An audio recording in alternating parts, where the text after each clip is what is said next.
నమస్తే, welcome to big Telugu TV. ప్రస్తుతం మనతో పాటు ఉన్నారు ఇన్వెస్టిగేషన్ జర్నలిస్ట్ శ్రవణ్ కుమార్ వేర్లపాటి గారు. నమస్తే అండి శ్రవణ్ గారు. నమస్తే అండి. శ్రవణ్ గారు, గత 4-5 రోజుల నుంచి పశ్చిమ గోదావరి జిల్లాలో జరిగిన ఆ సంఘటన ఒక్కసారిగా రెండు తెలుగు రాష్ట్రాలలోనూ పెను ప్రకంపనలు నింపిందని అనుకోవచ్చు. అసలు చెక్కపేటలో డెడ్ బాడీ ఏంటి, అసలు ఎవరో కూడా తెలియని వ్యక్తి శవమై తన ఇంటికి వస్తే ఆ మహిళ ఏమవ్వాలో అర్థం కాని పరిస్థితి. చుట్టుపక్కల వాళ్ళు కూడా భయాందోళనకి గురి చేసిన ఇది.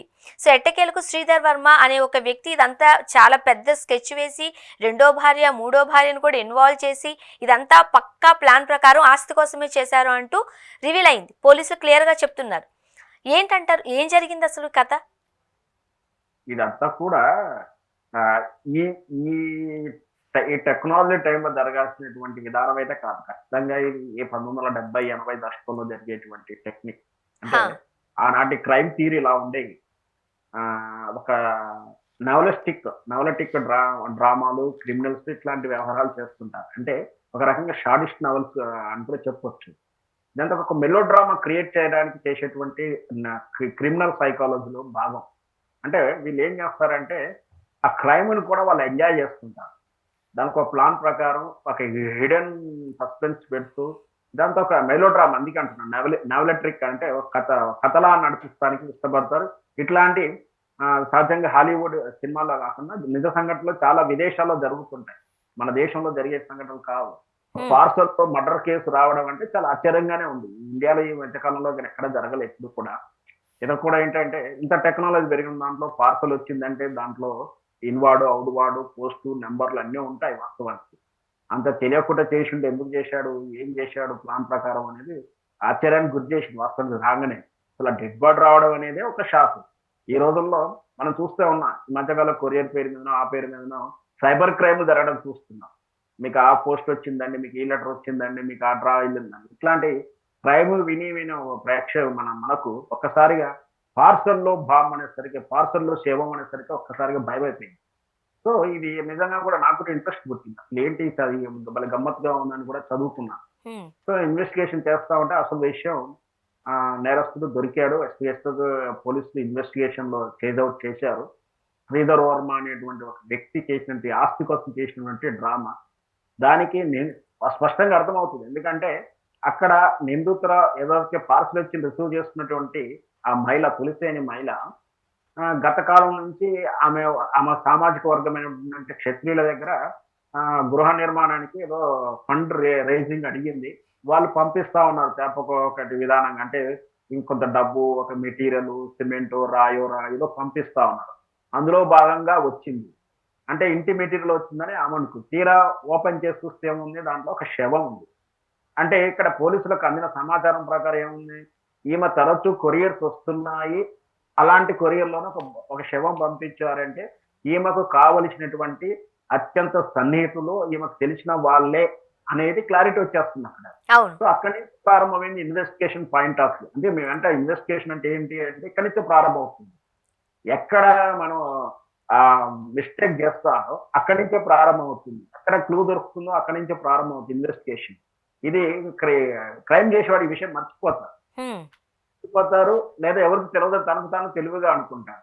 సో ఇక్కడ అక్కడి నుంచే ప్రారంభమైంది. వాళ్ళ బంధువులు ఎవరు, వాళ్ళ దగ్గర బంధువులు ఎవరు, తరచూ ఎవరు కలుస్తున్నారు, ఈమెను ఎందుకు భయపెట్టదలుస్తున్నారు, ఈమెకున్న ఫ్యాక్టర్స్ ఏంటి. ఈమెకున్న ఫ్యాక్టర్స్ భర్త, బంధువులు ఎవరు లేరు, ఈమెకు ఆస్తి ఉంది. సో ఈ ఆస్తి రూపంలో కుప్పాల సొంత ఇల్లు కూడా అయిపోయినప్పుడు దాన్ని లొంగ తీసుకునే ప్రయత్నం చేద్దామని ఎవరో టార్గెట్ చేశారు. బంధువై ఉన్నాడు, ఎవరో దగ్గర వారే ఉన్నాడు, ఈమెకున్న ఆస్తికి ఆశపడేవారు ఎవరున్నారు. సో ఇన్వెస్టిగేషన్ లో స్పష్టంగా అర్థమైపోతుంది. ఈ ఫ్యాక్టరీకి దగ్గరకు ఉన్న ఎవరో చూశారు, టెక్నికల్ ఎవిడెన్స్ దొరికింది, ట్రేస్ అవుట్ చేస్తే విచిత్రమైన విషయం ఏంటంటే భర్త చేసే హత్యలకు భార్యను సహకరించారు. ఈ కేసులో చాలా గమ్మత్తుగా ఉంది ఏంటంటే భర్త చేస్తున్నటువంటి ఆ తప్పు కానీ, నేరం కానీ, మర్డర్ కానీ ముందస్తు సమాచారం ఉంది, దాంట్లో వాళ్ళకు షేర్ ఉంది. ఆ మర్డర్ తర్వాత కూడా ప్రతి మూమెంట్ లో వాళ్ళతో షేర్ చేస్తున్న విధానం కూడా పోలీసులు ఇన్వెస్టిగేషన్ లో చెప్తా ఉన్నారు. శ్రవణ్ గారు, ఇక్కడ మీరు అంటున్నట్టుగా కంటిన్యూషన్ లో ఇంకొక గమ్మత్తైన విషయం ఏంటి అని అంటే ఆమె రెండో భార్య ఉండగానే ఆయన మూడో పెళ్లి చేసుకున్నారని కూడా మనకు తెలుస్తోంది. రెండో భార్య మూడో భార్య అయినప్పటికీ రెండో భార్య సహాయం చేసింది. ప్రతి మినిట్ టు మినిట్ అప్డేట్ ఇచ్చారు రెండో భార్యకి. అండ్ ఒకరోజు ఆ అట్టపెట్టెలు అంటే మీన్స్ ఆ చెక్క పెట్టెలో ఆ డెడ్ బాడీ పెట్టిన తర్వాత ఒకరోజు వాళ్ళ ఇంట్లోనే ఉంచారు అంటూ కూడా మనం చూస్తూ ఉన్నాం. అంటే ఎంత అదే ఎంకరేజింగ్ గా ఉన్నారు, ఒకరికొకరు ఎంత కోఆర్డినేట్ చేసుకున్నారో సుస్పష్టంగా అర్థమవుతుంది. అదే ఇప్పుడు భార్యాభర్తలు ఒకరిని అర్థం చేసుకోవాలి, ఒకరినొకరు వాళ్ళు ఉమ్, చేసే దాంట్లో శిరసగం అంటుంటారు. ఇక మామూలుగా మహిళా లోకం అనేది అయితే మేము సైతం ఆకాశంలో సగం అంటారే కానీ ఇట్లాంటి క్రైమ్ లో సగానికి వస్తున్నారు, డ్రగ్స్ లో సగానికి వస్తున్నారు. దురదృష్టవశాత్తు ఏంటంటే ఆస్తి కోసం భర్తలు చేసే వాటికి కూడా భార్యలు కూడా సహకరిస్తున్నారు. ఇది చాలా మనం బాధపడాల్సిన అంశం. ఒక రకంగా చూస్తే భర్త ఏమైనా తప్పు తెలుసో తెలియక చేస్తే మనం లేకుంటే కలియో గజ్జె తిందాం అని ఇట్లాంటి పని చేయకూడదని చెప్పాల్సిన భార్యలే భర్త చేసిన మడ్డను దాయడం, శవాన్ని దాచిపెట్టడం నిజంగా కూడా సిగ్గుచేటు. ఇట్లాంటి వాళ్ళకి ఏం చేయాలంటే ఖచ్చితమైన కఠినమైన శిక్షలు. అంటే ఇప్పుడు ఈ కేసులో నిజంగా ముద్దాయి భర్త అయితే భార్యకు డబుల్ శిక్షలు పడతాయి. ఇట్లాంటి వాళ్ళకి బుద్ధి వస్తుంది.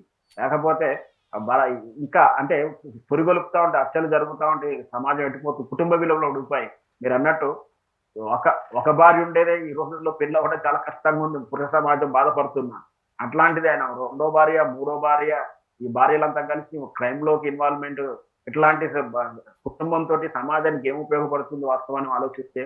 మరి చెప్పడానికి కూడా పెద్ద కుటుంబం అని చెప్తున్నారు, క్షత్రియ కుటుంబం అంటున్నారు. సరే మనం ఈ సామాజిక వర్గాల గురించి మాట్లాడడం లేదు కానీ ఎందుకు ఇట్లా క్రైమ్ లోకి వెళ్ళిపోతా ఉన్నారు అంటే ఖచ్చితంగా ఈ నేరస్తుడు మేము దొరకవు అనేటువంటి ఆలోచనతోటి ఆస్తి కోసం, డబ్బుల కోసం ఇట్లా చేయడం అనేది తరచూ జరుగుతూనే ఉంది. శిక్షలు కఠినంగా పడాల్సి ఉంటుంది. అండ్ శ్రవణ్ గారు, ఇక్కడ ఈ ఇన్సిడెంట్ లో వాళ్ళకి ఒక డెడ్ బాడీ కావాల్సి వచ్చింది, భయపెట్టడానికో బెదిరించడానికో. ఈ సీన్ లోకి కూలి పనులు చేసుకునే పర్లయ్య అనే వ్యక్తిని చంపేశారు. ఆయనకు కుటుంబం ఉంటుంది. అంటే వీళ్ళ కోసం వాడుకోవడానికి, వీళ్ళు బెదిరించడానికి పర్లయ్య గారిని ఒక ఆయుధంగానో లేకపోతే ఒక వస్తువుగానో వాడుకున్నారు. ఎంత బాధాకరం అది. అంటే ఎన్ని రోజుల నుంచి వీళ్ళు స్కెచ్ చేసి ఉండొచ్చు, ఎంత క్రిమినల్ మైండ్ సెట్ ఉంది మన మధ్య, మనతో పాటు తిరిగే వాళ్ళు ఏం ఆలోచిస్తున్నారు అని. నిజంగా కూడా ఇది కూడా మనం చర్చించాల్సిన విషయం. ఎందుకంటే ఆమె ఎవరినో భయపెట్టడానికి ఒక వ్యక్తిని బలివ్వడం అంటే, హత్య చేయడం అంటే మామూలు విషయం కాదు. ఒక అమాయకుడు కూలి పని అంటే రోజుకు 600, 700, 800 పనిచేసే కూలి వ్యక్తిని కూడా నిర్దాక్షిణ్యంగా చంపినటువంటి ఈ మనిషిని ఏమనాలి, మనిషి అనాలా, మృగం అనాలి? మృగం అంటేనే బాగుంటుంది అనిపిస్తుంది.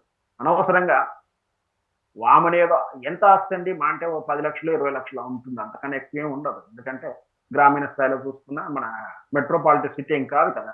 పోనీ 30 లక్షల ఆస్తి కోసం కూడా చంపాల్సిన అవసరం ఉంటుందా? ఎందుకు ఇంత క్రూరత్వం? అంటే ఇక్కడ షాడిజ లక్షణాలు ఉన్నాయి, ఇతనిలో ఉన్నటువంటి సైకో లక్షణాలు ఉన్నాయి. మనకు తెలుస్తున్నది 1, 2, 3వ భార్య అంటే మనకు తెలుస్తూనే ఉన్నాడు ఎంత సైకోగా. సో దీన్ని బట్టి చూసొచ్చు అట్లాంటి వాళ్ళని కఠినంగా శిక్షించాల్సిందే. బహుశా వాడు అంటే కూలి వ్యక్తి అయితే అడిగే వాళ్ళు ఉండరు, బయటపడదు, ఎవరు ఉండరు అనుకున్నాడో ఏమనుకున్నాడు. మొత్తం మీద ఇట్లాంటి దూరత్వానికి తెగబడ్డాడు. నిజంగా అక్కడ బాధపడాల్సిన విషయం. అంటే తనకు 3 భార్యలు, కుటుంబాలు ఉంటాయి. పాపం డైలీ కూలి అతనికి కుటుంబం లేదా పిల్లలు పాపలు ఉంటారు కదా. పాపం ఆ కుటుంబానికి తగిన న్యాయం కూడా చేకూరుతుంది. ఇప్పుడు నన్ను అడిగితే ఈ శ్రీధర్ అనేటువంటి అంతకుని యొక్క ఆస్తి మొత్తం కూడా చనిపోయినటువంటి అంత నిందితుడే, అది ఏదైతే బాధితుడు ఉన్నాడో బాధిత కుటుంబానికి చేరవేసిన నిర్ణయం తీసుకోవాలి. అట్లాంటి ప్రభుత్వాలు కానీ అట్లాంటి చట్టాలు ఇంకా రావాల్సి ఉంటుంది. చూద్దామండి ఏం జరగబోతుందో. థ్యాంక్ యూ సో మచ్ అండి. Thank you.